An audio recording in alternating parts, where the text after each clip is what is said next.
Your perfect 850 credit score isn't smart. It's actually a total scam that's keeping you dead broke. We've been fed this lie since we were kids. Get good credit, buy a house, retire happy. But let's cut through the noise. That score? It's not a measure of your wealth. It's a scorecard for how much debt you're willing to carry for the banks. While you're obsessing over points, the system is laughing all the way to the vault, keeping you comfortable enough to pay interest, but poor enough to never actually own your time. Think about it. Why does the system want you to have a high score? So they can lend you more money, not to help you build assets, but to trap you in a cycle of lifestyle inflation.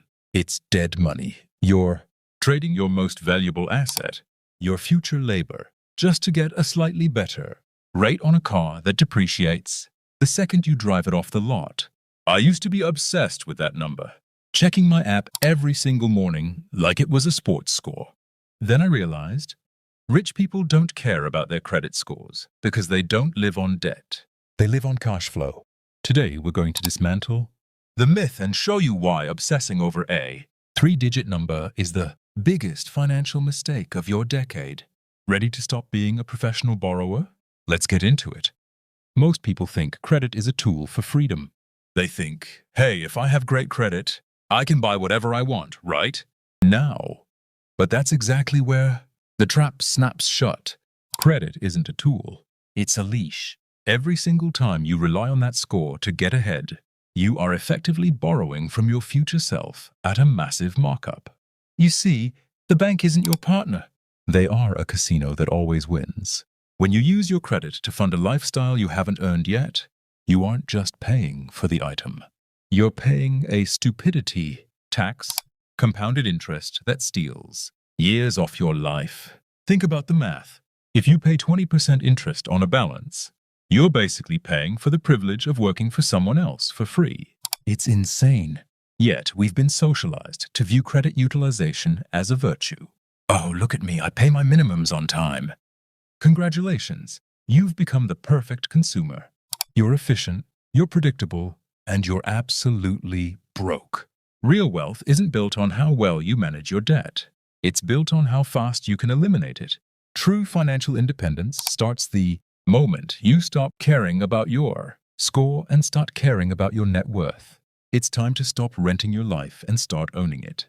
Let's look at how they keep you trapped in this infinite loop of payments. Here is where it gets really dark. The industry wants you to believe there's such a thing as good debt. They teach you that. Taking out a car loan, financing furniture, or carrying a balance on your rewards card is just playing the game. That's the lie that keeps you on the treadmill. They call it leveraging your credit. But let's call it what it really is. A psychological sedative. It makes you feel like you're winning because you're building history. But you're not building a business. You're building a cage. Every time you opt for the monthly payment plan instead of saving to pay cash, you are voluntarily handing over a slice of your monthly income to a bank that couldn't care less about your financial future. And the worst part? We reward this behavior. We have apps that track our scores, influencers bragging about their credit card perks, and society validating our ability to go into hock for things we don't actually need. It's a collective hallucination.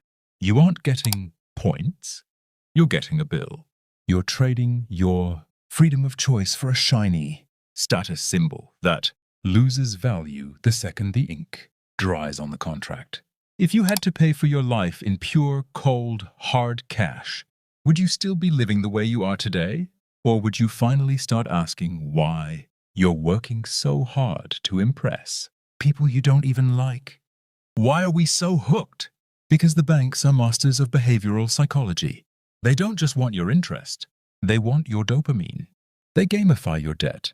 You get points for purchases, tiered status levels, and shiny metal cards that make you feel like you've arrived. It's designed to make you feel like a savvy investor while you're actually just a highly efficient spender. Think about the last time you checked your credit card app. Did you feel anxious about the balance, or were you hunting for rewards? That right there is the trap. They've successfully shifted your focus from net worth to redemption value. You're spending $1 to get 3 cents back. and you're calling it a win. It's a classic distraction tactic. By giving you a small reward, they keep you from looking at the massive hole you're digging. True financial power isn't found in a reward program. It's found in the power of no. Saying no to the credit offer. Saying no to the low monthly payment. Saying no to the status games that are designed to keep you broke. When you stop chasing the rewards, you start seeing the real game. And the real game is about owning assets, not accumulating debt. You've been programmed to play a game you can't win. Today, we're changing the rules of engagement. Stop playing for the points and start playing for the equity. So, how do you actually escape? It starts with a mindset shift that most people are too scared to make. You have to be willing to go off the grid of normal financial behavior. This means stop borrowing to build history. If you need credit to prove you're a responsible human being, you've already lost the plot. To truly win, you need to cultivate a cash flow first mentality. This is where you prioritize building your own bank, an emergency fund, investments, and assets, so that you never need to ask a bank for permission to live your life. It's not about being cheap. It's about being calculated. When you have liquidity, you don't care about your credit score because you don't need their money. The irony? When you stop needing the bank, your score usually goes up anyway because you're actually managing your cash properly. But by then, you won't even care because you're no longer playing their game. You're playing yours. The hardest part of this transition is the social pressure. Your friends will be financing their cars and taking out loans for vacations. You have to be the one who says no to the noise. It's lonely at first, but that's the price of entry for true autonomy. Once you see the freedom that comes from being debt-free, you'll never want to go back to the chains. Look, here's the harsh truth nobody tells you. Your credit score is a ceiling, not a floor. It keeps you contained in a system designed to maximize your utility as a borrower, not your potential as a builder. If you've spent this entire video feeling defensive about your score, that's just your programming fighting back. It's time to stop letting a corporation dictate your financial worth. You aren't a number. You aren't a FICO score. You are an asset-generating machine, but only if you choose to stop being a professional debtor.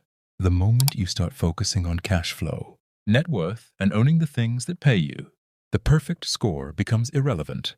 It's just noise. And the best part, once you break the cycle, you don't just get your money back. You get your time back. No more stressing over interest rates. No more worrying about utilization ratios. No more checking that app like a rat in a maze.